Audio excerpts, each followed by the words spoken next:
Baik, dalam nama Tuhan Yesus Kristus, saya menyampaikan firman Tuhan di dalam santapan pagi.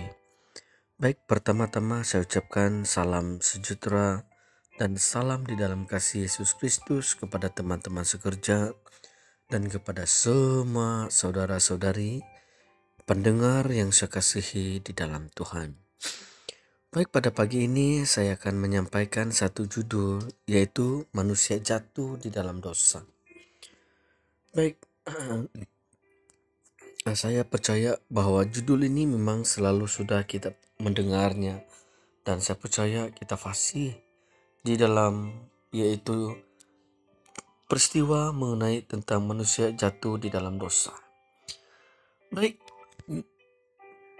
manusia jatuh di dalam dosa ini adalah berkisarkan bagaimana manusia yang pertama yaitu Adam dan Hawa, di mana mereka semasa berada di Taman Eden, mereka telah dipengaruhi sehingga mereka telah jatuh di dalam dosa. Baik, di sini saya akan yaitu mencatatkan beberapa perkara sebagai suatu pengajaran kepada kita, yaitu di mana semasa Adam dan Hawa ini mereka berada di Taman Eden, mereka telah jatuh. Jadi di sini kita akan melihat apakah cara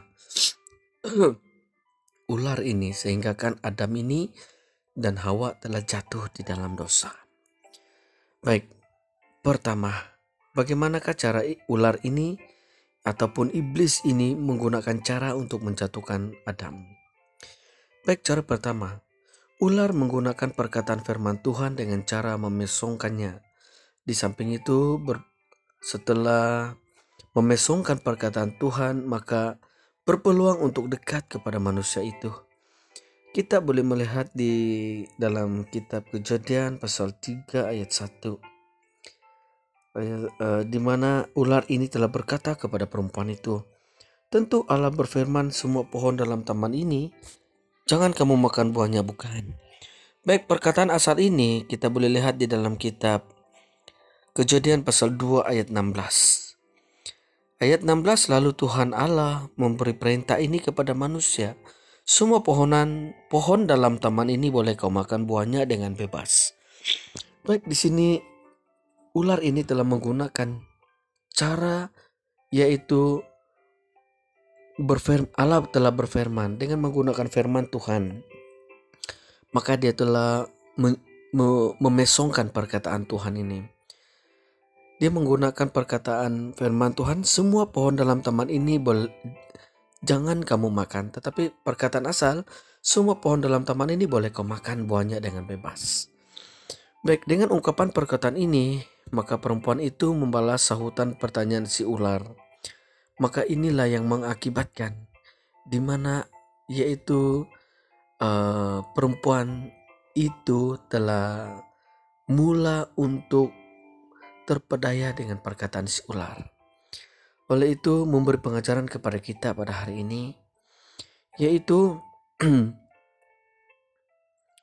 pada hari ini kita harus lebih teliti mengkaji firman Tuhan, supaya kita tidak mudah dipesongkan yaitu kepercayaan kita kepada Tuhan.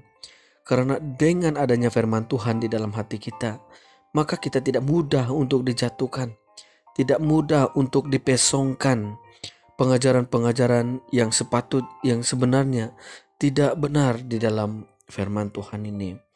Itulah kita sebagai anak-anak Tuhan harus mengkaji firman Tuhan, harus kita bersandar kepada Roh Allah supaya mengajar kita untuk menyelidiki firman Tuhan. Baik, yang kedua,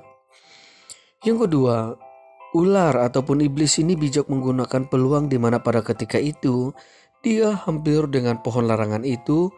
Tujuannya adalah untuk tindakan susulan tanpa menunda waktu lagi. Baik, di sini memberi penjelasan kepada kita, yaitu di mana iblis ini bijak menggunakan peluang semasa dia sedang berkata-kata dengan perempuan itu. Dia berada berdekatan dengan pohon larangan itu, di mana apabila dia sudah dapat menggoda manusia itu, maka dia tidak akan menunda waktu lagi. Malahan dia menggunakan waktu yang singkat untuk menjatuhkan manusia ini. Jadi di sini memberi pengajaran kepada kita, kita pun harus lebih berhati-hati di dalam soal pemilihan terhadap di dalam pergaulan kita. Karena segala kesempatan yang ada tidak begitu begitu begitu indah pada waktunya. Kita lihat di dalam kitab 1 Korintus. 1 Korintus pasal 15 ayat 33. 1 Korintus pasal 15 ayat 33. 15 ayat 33. Ayat 33. Janganlah kamu sesat pergaulan yang buruk, merusakkan kebiasaan yang baik.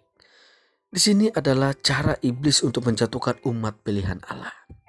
Dan tidak sedikit para belia kita tersandung di dalam cara iblis yang begitu halus ini. Di mana pada mulanya iblis pakai manusia-manusia yang tidak percaya kepada Tuhan. Pada mulanya mereka itu baik. Sehingga kan apabila mereka telah mendapatkan peluang, maka menjuratkan seiman kita hingga kan meninggalkan Tuhan dan mengikuti mereka. Oleh itu, kita harus berhati-hati dari segi pergaulan kita. Baik, yang ketiga, pada awalnya firman Allah hanya disampaikan kepada Adam saja. Selepas penyampaian firman, barulah Allah mendapatkan tulang rusuk Adam untuk dijadikan penolong bagi Adam.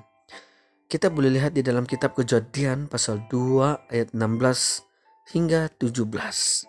Di mana ketika Allah sedang berfirman kepada Adam, Hawa ini belum lagi ada pada ketika itu. Sehingga kan firman itu telah disampaikan kepada Adam. Maka di ayat yang ke-18, Kejadian pasal 2 ayat 18, maka Allah menidurkan Adam ini dan mengambil salah satu tulang rusuk untuk dijadikan teman hidup Adam ini. Jadi di sini memberi pengajaran kepada kita, yaitu ular ataupun iblis ini bijak menggunakan peluang, yaitu mencari bahagian yang lemah. Dari sudut yang lain, iblis menggunakan kelemahan manusia. Apakah kelemahan manusia ini? Yang pertama, keinginan mata. Yang kedua, keangkuhan hidup. Dan yang ketiga, keinginan daging. Dan inilah yang menjadikan manusia ataupun umat pilihan Tuhan tidak sedikit yang terjatuh di dalam cara iblis ini. Jadi kita yang sudah percaya kepada Tuhan harus berhati-hati dari segi ini. Kita yang sudah menjadi anak-anak Tuhan harus sadar cara iblis ini yang dia gunakan pada hari ini, inilah juga cara yang digunakan untuk menjatuhkan kita pada hari ini. Baik, sebagai kesimpulan di dalam pembelajaran pada kesempatan di pagi ini, kita lihat di dalam kitab Matius pasal 26. Matius pasal 26 ayat 41. Matius pasal 26 ayat 41. Ayat 41. Berjaga-jagalah dan berdoalah supaya kamu jangan jatuh ke dalam pencobaan. Roh memang penurut tetapi daging lemah. Baik, syukur kepada Tuhan. Perkongsian firman Tuhan pada pagi ini sampai di sini. Semoga bermanfaat untuk kita pelajari dan menjadikan satu, yaitu renungan kita untuk kita kembali kepada Tuhan dan terus giat di dalam jalan Tuhan. Haleluya.